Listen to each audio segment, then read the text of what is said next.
Good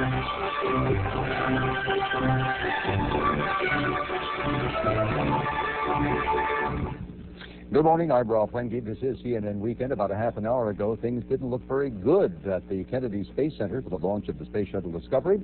Now, of course, things have turned around. Optimism has returned, and here is Tom Vintier.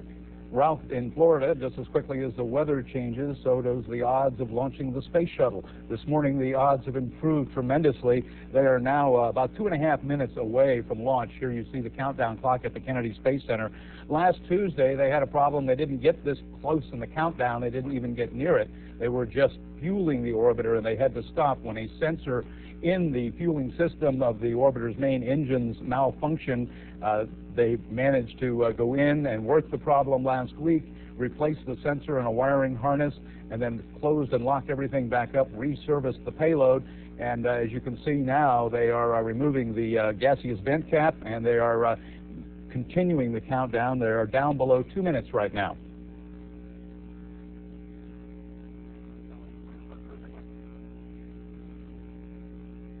The earlier problem they had was with a flight recorder that records data from the orbiter and the payload. It got some sort of a signal to start it operating when it shouldn't have. They went back and studied the data and backed up the recorder and started it manually, and didn't see a problem with the recorder. So they decided to go ahead after extensive discussions both at the Johnson and Kennedy Space Centers about what it meant, that the problem that they had. Here you can see Discovery sitting on the pad. Discovery is making its 12th flight, and it is the second flight of 1991, and another one is waiting on the burner. They will go about the middle part of next month on a Space Lab mission.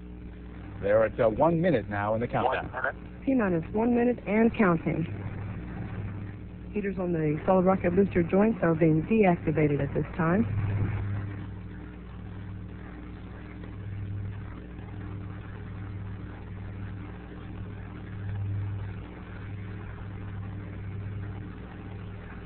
T-minus 40 seconds, coming up at the T-minus 31 second mark, where we have a go for auto sequence start. PLS go for auto sequence start. Discovery's 4 redundant computers have primary control of critical vehicle functions for the remainder of the count. T-minus 20 seconds. Sound suppression water system now being released. T-minus 10, 9, 8. We have a go for main engine start. We have engine start. 3, 2, 1. We have ignition and liftoff of Discovery on a research flight for the Department of Defense.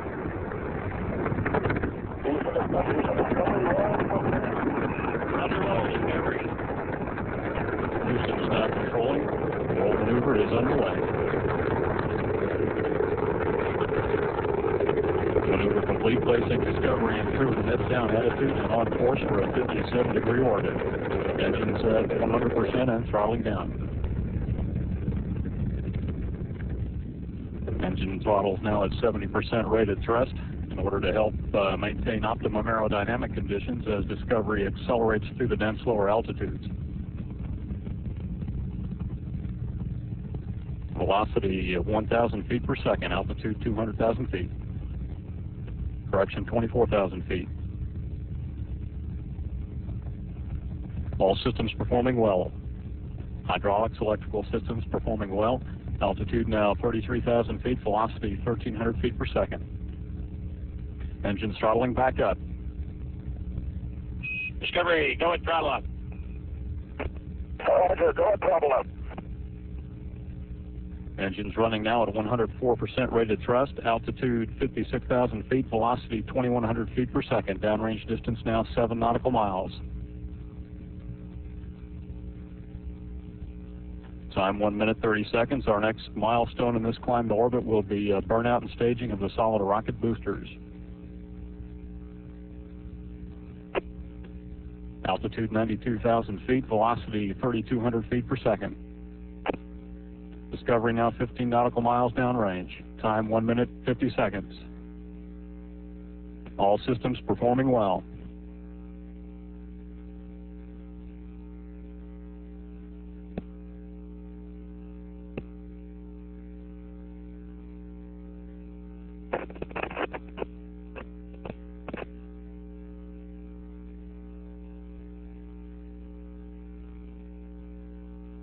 We have confirmation of a clean separation on time. Altitude 176,000 feet, velocity 4,300 feet per second. Discovery now 37 nautical miles downrange. All systems performing well. Standing by for a first stage performance call.